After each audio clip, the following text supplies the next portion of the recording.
مدام اعملي اللي انت عايزاه. ببساطة كده.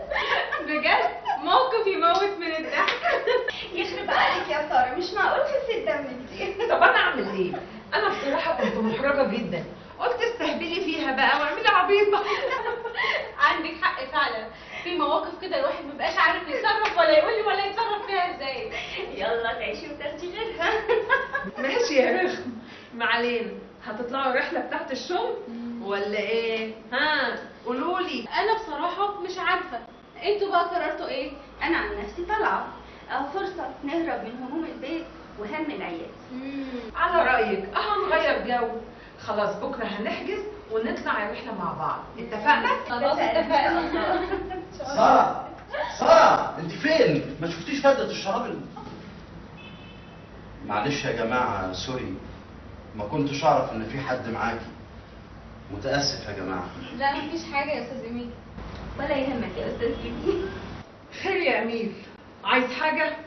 خلاص بقى بعدين اسيبك تقعدي مع صحباتك. لا لا خلاص، احنا اصلا كنا ماشيين. نقوم احنا بقى ونسيبكم براحتكم. ما لسه بدري يا جماعه. بدري من عمرك يا حبيبتي، احنا اصلا سايبين العيال في البيت لوحدهم. نتقابل إن شاء الله بكرة في الشغل يا حبيبتي. ماشي يا حبيبتي. سلام. سلام. انست وشرفت. اتفضلوا يا فندم. نورتوني.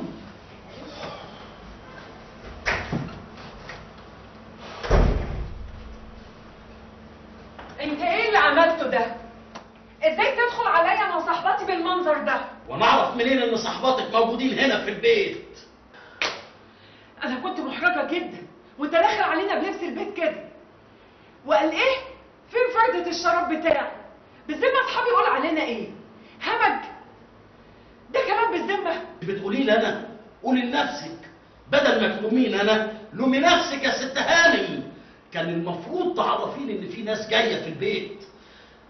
انا اللي كنت محرج مش انتي، كان لازم تعرفين ان في حد جاي. يا سلام، وانا من امتى بقول لك؟ ما هي دي الكارثه اللي احنا عايشين فيها. طول عمرك لاغيه وجودي ومهمشاني. المفروض ان انا راجل البيت ده، يعني من حقي اعرف مين داخل ومين خارج. هي تحكمات والسلام؟ هو ده اللي همك بس؟ انك انت راجل البيت؟ ولا انت عايز تفرض سيطرتك وخلاص؟ لا طبعا، المسألة مش مسألة سيطرة وتحكمات. لازم يكون في حدود في الأسرة، لازم يكون في مبادئ وقواعد وأسس نمشي عليها. البيت بقى عامل زي اللوكاندا يا ست هانم.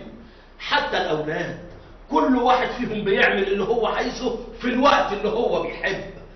بيقعدوا لوحدهم، يخرجوا على مزاجهم، يتأخروا على مزاجهم. المسألة بقت كلها تسيب واستهتار. انت لسه جاي تكتشف الموضوع ده دلوقتي؟ كنت فين من زمان؟